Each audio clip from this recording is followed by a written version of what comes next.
Olá, amada igreja, gostaria de cumprimentar a todos com a graça e a paz do nosso Senhor Jesus. Amém?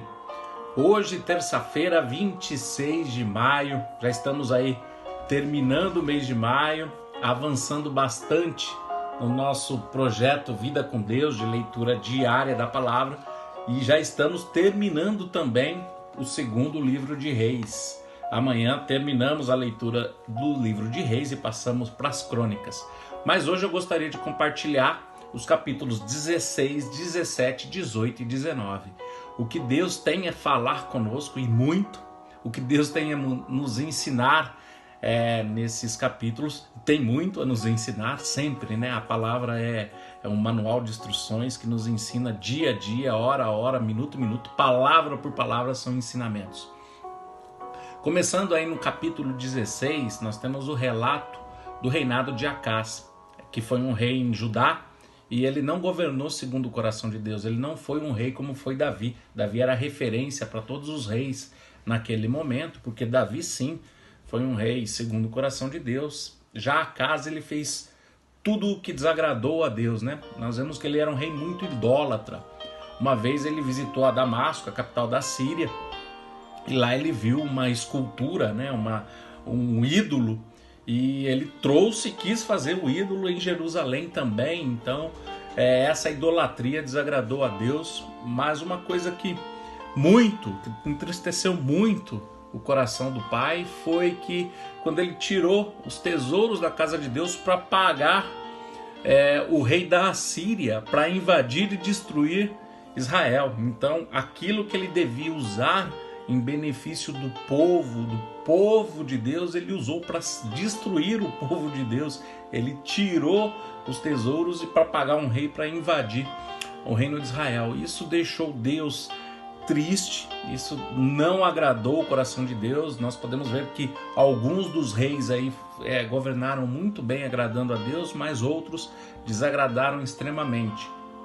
Avançando aqui, nós vemos no capítulo 17 um fato marcante da história do povo de Deus, que é o fim do reino do norte.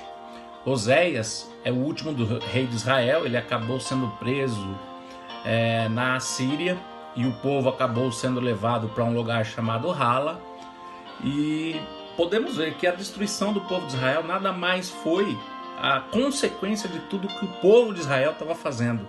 O povo de Israel, né, nesse capítulo 17, versículos 8, 9, 14, 15 e 17, ele fala que era um povo extremamente hostil, de coração endurecido, que estavam praticando idolatria, eram extremamente vaidosos. Eles estavam mais preocupados com a aparência do que realmente com o que eram.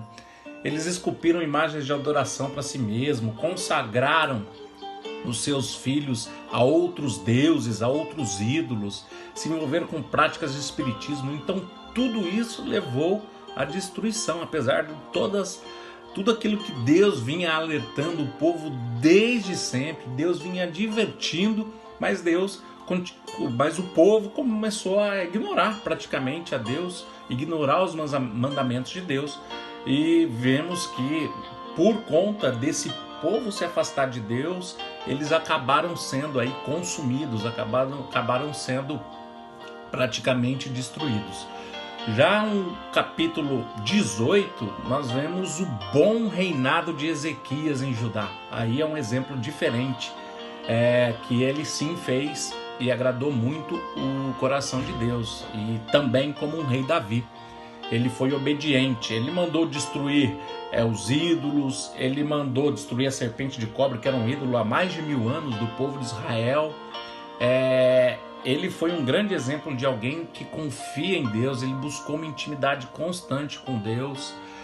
Mas um dos marcos mais importantes de Ezequias foi a vitória sobre o rei Senaqueribe, que era o rei da Síria. Isso nós vamos ver bastante evidente em Crônicas, né? Mas Ezequias, o capítulo 19 é uma continuação disso, mostra como ele se humilhou quando o rei Senaqueribe estava vindo, né, sobre Israel, sobre Judá. Ele se humilhou, ele rasgou o manto real, ele foi orar, ele exaltava Deus como o único e verdadeiro rei da terra. Então ele foi uma pessoa que se humilhou e orou muito forte para que Deus ouvisse, pedia que Deus inclinasse seu ouvido para as suas súplicas, e Deus ouviu, né? Vemos aí nós vemos o profeta Isaías vindo conversar e confortar, falando que, olha, as promessas de Deus estão contigo, Ezequias, porque você sim está seguindo o coração de Deus. E aí Deus envia os seus anjos e eles vencem a batalha do rei Senaqueribe, vencem a batalha para Ezequias, né?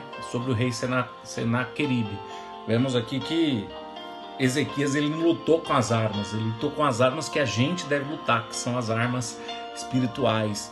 Então hoje eu não tenho uma arma, vamos trazendo para o dia de hoje, eu não tenho uma arma para lutar com o vírus, mas eu tenho um Deus acima de tudo, um Deus poderoso, que esse sim tem as armas para derrotar qualquer inimigo, desde que nós nos humilhemos, nós reconheçamos que Ele é o Senhor dos exércitos, Ele é o único Rei, Ele é o Deus, é o único e verdadeiro Rei da terra. Amém? Que Deus abençoe sua terça-feira, que Deus abençoe o resto da sua semana, em nome de Jesus.